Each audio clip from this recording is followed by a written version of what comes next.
एक संतुलित बजट कहा जा सकता है, पर राहत भरा तो नहीं कहा जा सकता, क्योंकि जो 2047 की परिकल्पना है विकसित राष्ट्र की, मुझे नहीं लगता कि उसमें ये खरा उतरेगा।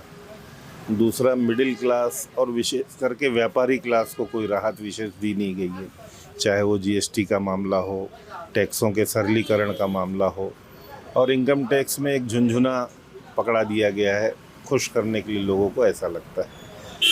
परंतु उच्च वर्ग और निम्न वर्ग को ही सुविधाएं मिल जाती हैं, जो कि 10% ऊपर है और 20% नीचे है। मध्यम वर्ग जो 70% लोग हैं, उनके लिए कहीं कोई बात नज़र नहीं आती। आज जो है देश में हमारे केंद्र की सरकार ने, माननीय वित्त मंत्री ने जो बजट पेश किया है, यह बजट गरीब गांव और किसान और महिला और युवाओं के लिए बहुत ही रोजगार उन्मुखी और कल्याणकारी बजट है। और जहां तक छत्तीसगढ़ की आपने बात किया, छत्तीसगढ़ को हमारी केंद्र सरकार पर्याप्त धनराशि दे रही है और इस बजट में प्रावधान किया गया है और छत्तीसगढ़ के चहुमुखी विकास के लिए पर्याप्त बजट की व्यवस्था की गई है। किसानों के लिए निश्चित रूप से राहत भरी। अभी तो 11,500 करोड़ रुपए किसानों के लिए प्रावधान किए गए हैं उनके विकास और उन्नति के लिए। इसमें धान खरीदी से लेके उन्नत खाद बीज, दलहन, तिलहन जैसे फसल की व्यवस्था के लिए बजट में प्रावधान किए गए हैं। देखिए, अभी जो वर्तमान में छोटे व्यवसायी जो थे, मीडियम क्लास के व्यवसायी, उनको थोड़ा सा जो परेशानी हो रहा था, उनके लिए एक बहुत बड़ा राहत का खबर ये है कि मुद्रा लोन योजना जो है, जो 10 लाख से बढ़ा करके 20 लाख किया गया, ये मध्यम वर्गीय जो व्यापारी हैं उनके लिए काफ़ी लाभप्रद है, क्योंकि 20 लाख रुपए एक बड़ा रकम होता है नया व्यवसाय चालू करने के लिए या अपने व्यवसाय को और अधिक ऊपर बढ़ाने के लिए। ये बहुत ज़्यादा कारगर साबित होगा मेरे हिसाब से। इसके अलावा अगर गरीब तबके के लिए बात की जाए, 1 करोड़ मकान का टारगेट रखा गया है, कितना राहत मिलेगा गरीबों? देखिए, 1 करोड़ मकान बहुत बड़ा टारगेट होता है और इसको सरकार को बनाना भी मतलब बहुत जल्दी, साल भर में तो संभव है नहीं, 3-4 साल लगेगा।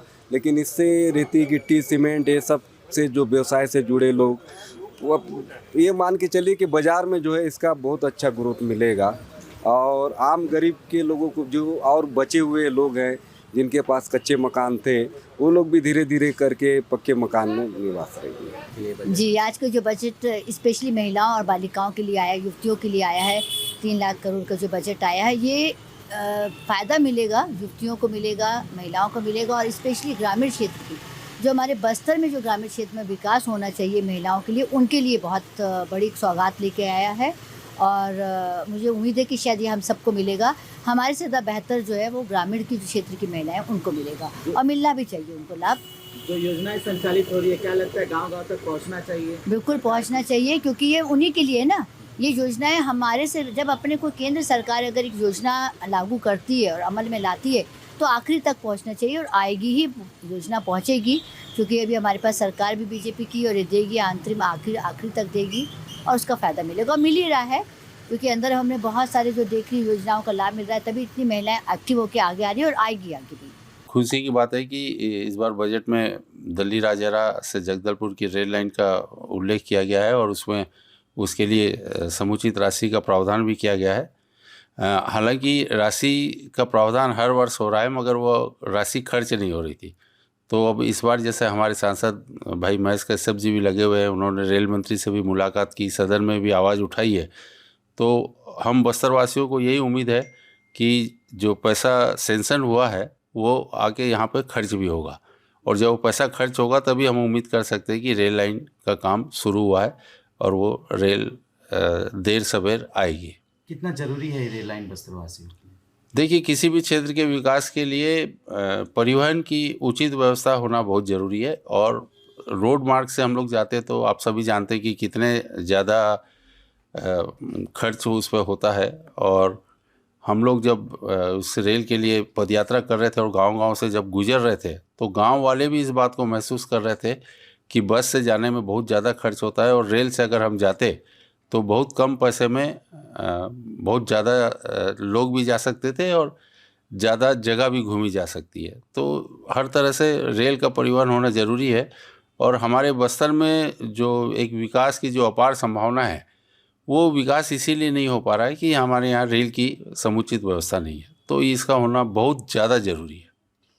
सराफा व्यापारियों के लिए बहुत बड़ी खबर है, क्योंकि कस्टम ड्यूटी जो 15% था उसको सरकार ने 6% कर दिया है। उससे आज भाव जो है लगभग 3,000 रुपये टूटा है, और इस भाव टूटने से ग्राहकों में एक उत्साह का रहेगा। और आने वाले समय में, चूँकि अभी तो बारिश का मौसम है, लेकिन आने वाले समय में इससे ग्राहकी में ज़रूर फ़र्क पड़ेगा और ग्राहकों को लाभ होगा।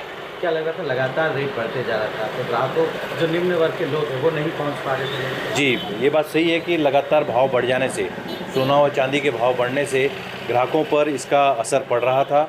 और चूँकि बहुत बड़ा बजट हो जाने से ग्राहक इसको लेने से पीछे हट रहे थे, क्योंकि पैसे की व्यवस्था मध्यम वर्गीय के लिए थोड़ा कठिन कार्य होता है।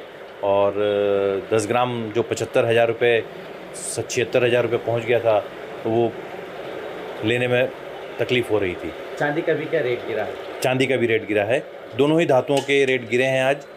धातुओं के रेट गिरे नहीं है, कस्टम ड्यूटी कम होने से रेट कम हो गए हैं, और इस दोनों ही धातुओं से रेट कम होने से इसका ग्राहकी पर प्रभाव रहेगा।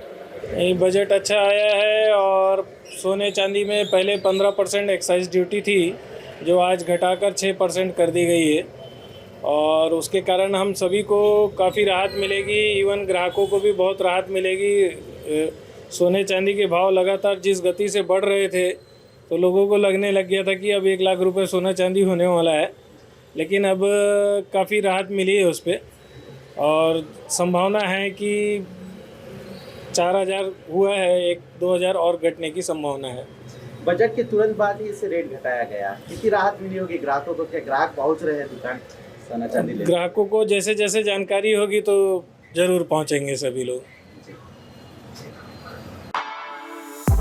For exclusive and insightful videos, subscribe to our new channel ABP Live Premium.